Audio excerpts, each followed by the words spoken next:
You're standing in a hardware store line, early on a weekend. Not browsing, not wandering, standing still, watching the total climb on the screen. $700, $800, almost $9. The person in front of you doesn't look surprised.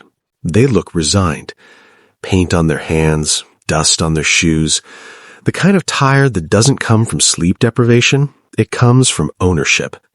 And for the first time since you got your keys, it hits you.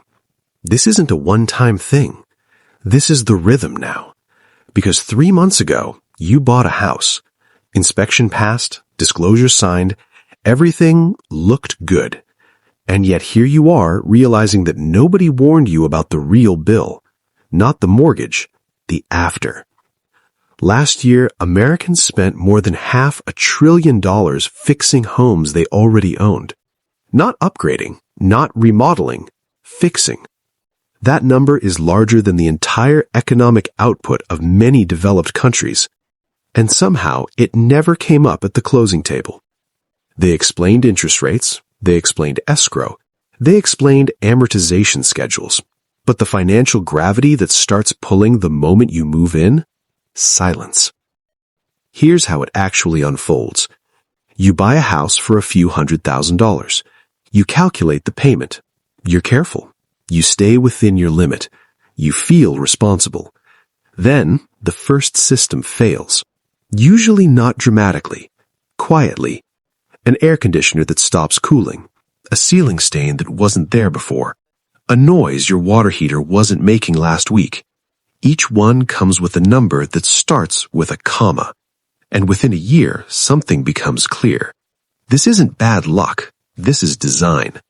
The average homeowner now spends tens of thousands of dollars per year on costs that don't appear in mortgage calculators.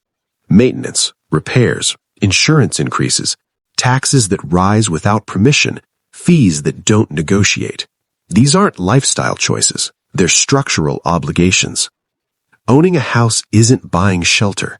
It's accepting responsibility for a machine that decays on schedule. Every component has a clock. Roofs don't last forever. HVAC systems expire. Plumbing corrodes. Foundations shift. And none of these systems coordinate their failures. They fail when they fail. Often together. Often when you're least prepared. There's a rule people love to quote. Set aside 1% of the home's value per year for maintenance. It sounds comforting, contained, manageable. It's also obsolete. That rule was born in an era of cheap labor and stable materials. Today, real-world maintenance costs regularly land at 2 to 3 times that estimate, and that's before emergencies. And emergencies don't respect budgets. Nearly half of homeowners face a repair bill of several $1,000s with no warning in a single year. Not cosmetic issues, system failures. The kind that can't wait. The kind that arrive during heat waves, storms, or holidays. The psychological toll compounds quickly. People who followed the rules, saved, qualified, bought conservatively, report more stress after buying than before. Because owning a house doesn't eliminate uncertainty, it concentrates it.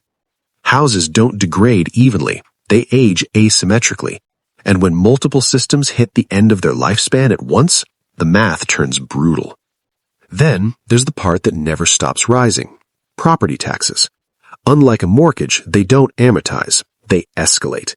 As home values rise on paper, taxes rise in reality, even if your income doesn't. You didn't sell anything, you didn't realize a gain, but you owe more every year anyway. Where you live determines how aggressively this compounds. 2 identical homes in different states can generate wildly different tax obligations, thousands of dollars per year apart. And lenders factor this in before you move in, which means geography shrinks your purchasing power before you ever move in. Then come the fees. Homeowners associations now govern a massive share of housing, and their costs are accelerating. Monthly dues rise steadily. Insurance premiums spike, and when something major breaks, special assessments arrive with deadlines, not discussions. 5 figures, 30 days. Miss it, and ownership becomes theoretical. Because the property may have your name on it, but the obligations have teeth. Stack everything together. Mortgage, taxes, insurance, maintenance, HOA fees. Most of those numbers rise faster than wages. In some markets, the total cost of owning a modest home now exceeds the cost of renting a comparable one by thousands per year. The math has inverted. Ownership used to be the cheaper long-term path. In many places, it no longer is. And this isn't ideological, it's arithmetic.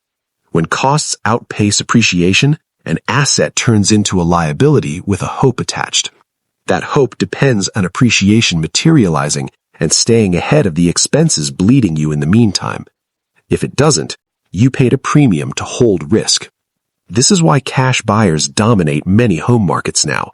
They're not avoiding mortgages, they're avoiding fragility, because leverage amplifies everything, including repair cycles, insurance shocks, and tax escalations.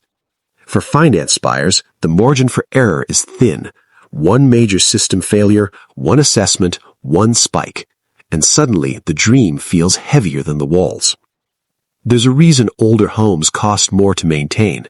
Charm ages poorly, and every decade pushes costs higher. But new homes don't escape this either. They trade visible decay for expensive systems and higher purchase prices. Different problems, same extraction. So what does this mean? It doesn't mean never buy. It means stop pretending ownership is automatically wealth. A house doesn't generate cash flow, it consumes it. It may appreciate, but only after subtracting years of maintenance, taxes, fees, and opportunity cost. That opportunity cost is the quiet killer. Down payments, monthly differences between rent and ownership, capital locked into a non-liquid structure. When invested elsewhere, those dollars compound. When trapped in a house, they evaporate into invoices. And yet, culturally, renting is still framed as failure, despite the math increasingly favoring flexibility, despite liquidity outperforming nostalgia, despite predictability beating surprise bills. The truth is uncomfortable. Owning a house is not a guaranteed financial upgrade. It's a complex financial instrument with maintenance obligations, regulatory exposure, and asymmetric risk. The system doesn't explain this because clarity slows transactions, and transactions are the product. So before you sign, run the full equation, not just the payment, the ecosystem. Ask what breaks, when it breaks, who pays, and how often. Ask whether you're buying shelter or buying into a story that ignores entropy. Because the house doesn't care about the story. It will age, it will fail, and it will invoice you on its own schedule. The only real choice is whether you understand that before you fall in love or after. And that's the part nobody puts in the listing description.